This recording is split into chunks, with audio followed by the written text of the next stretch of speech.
Que veut dire exactement le régime iranien quand il parle de cette menace au-delà de la région? Oui, mais bien sûr, il n'y a pas de précision, mais on sait que, par exemple, l'Iran a frappé la base, donc une base militaire britannique à Chypre lors de la guerre de 40 jours. Il y a aussi donc une frappe qui a été menée contre une partie de l'Azerbaïdjan, donc la région de Nakhchivan. Selon certaines sources, ce sont des radars américains qui ont été visés, mais cela peut être aussi, par exemple, une attaque, parce que cela est évoqué par certains médias iraniens, une attaque contre l'Albanie où il y a une base des Moudjahidines du peuple, un groupe d'opposition armée contre l'Iran, qui a une base, qui possède une base en Albanie. Cela peut être également, par exemple, une des frappes en mer Rouge. Les médias iraniens, la télévision en particulier, a également évoqué des ciblages contre des satellites de surveillance américains qui sont à basse altitude, à 300 ou 400 km.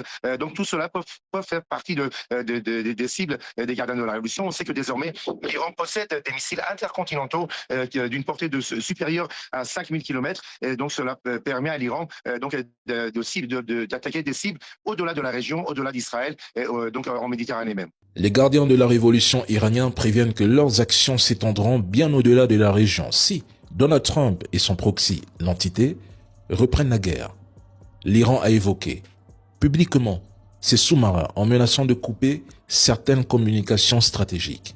L'Iran possède des mini-sous-marins, des drones sous-marins et des plongeurs de combat. Il pourrait les utiliser pour endommager ces câbles Internet sous-marins. Je ne fais que le dire depuis un mois. Et si jamais cela se produit, c'est l'ensemble du Proche et du Moyen-Orient qui subirait les répercussions d'un tel scénario. Dans cette dynamique, le détroit de Bab el-Mandeb apparaît comme une cible stratégique majeure. Son blocage ou sa perturbation pourrait affecter entre 10 à 12% du commerce maritime mondial, contraignant de nombreux navires à contrôler l'Afrique, avec des conséquences considérables sur les coûts de transport, les délais de livraison et l'économie mondiale. Et dans cette configuration, la Corne de l'Afrique concentre plusieurs cibles potentielles en cas d'escalade.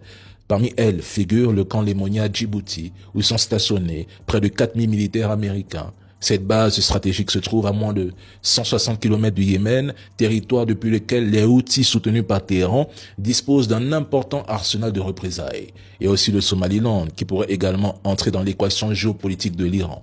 L'entité est récemment devenu le seul État à reconnaître l'indépendance du Somaliland vis-à-vis de la Somalie, qui pourrait renforcer davantage les tensions régionales.